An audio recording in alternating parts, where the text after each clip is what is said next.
what about this summer's big European Championship, the Nations League final, Portugal versus Netherlands. Who picked who? Stevie, you picked Portugal, right? I did, yeah. And I went for the winners, okay. the Netherlands.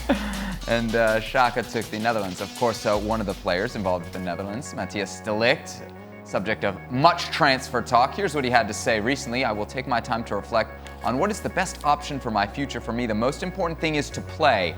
I think today showed what experience can do. This after the 3-1 win against England to clinch the Dutch spot in the final.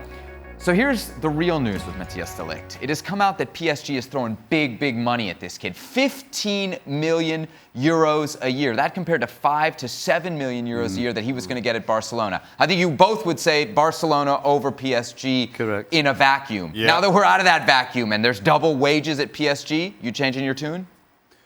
It depends who this kid's talking to. If this kid's making the decisions pretty much for himself, then he'll probably go with the 15 million and go to PSG.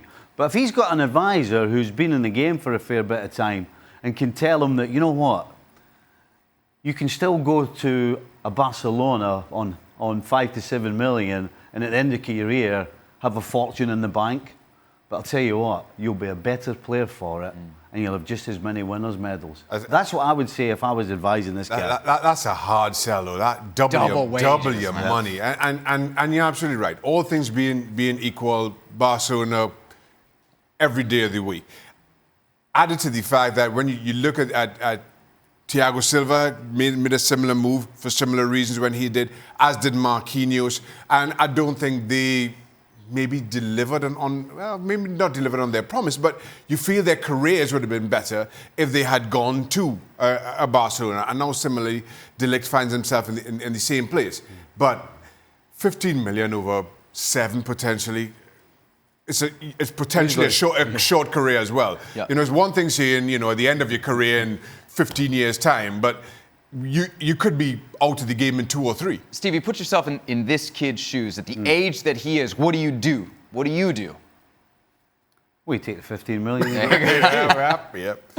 Simple as that. Yeah. But that's because he's inexperienced and doesn't realise what's ahead of him.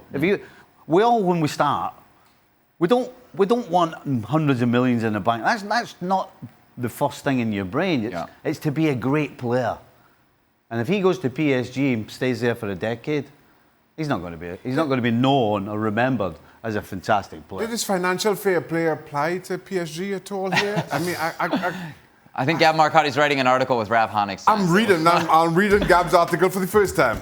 Well, speaking of another player who's likely to move, Antoine Griezmann, this is the Atletico Madrid president, Enrique Cerezo, what he had to say. No one from Barca has contacted me. I don't know where he's going. He didn't say. I don't think anyone knows. So not exactly an illuminating quote there from the Atletico Madrid president. How about some other news and notes from around the transfer world? Chelsea have appealed their 2-window transfer ban that has been handed down by FIFA. That revealed today by the Court of Arbitration for Sport. Gianluigi Buffon could be moving to Barcelona in a backup role, and it looks like Paulo Fonseca will be taking the job at Roma after leaving Shakhtar Donetsk. For more, sign up now for ESPN Plus.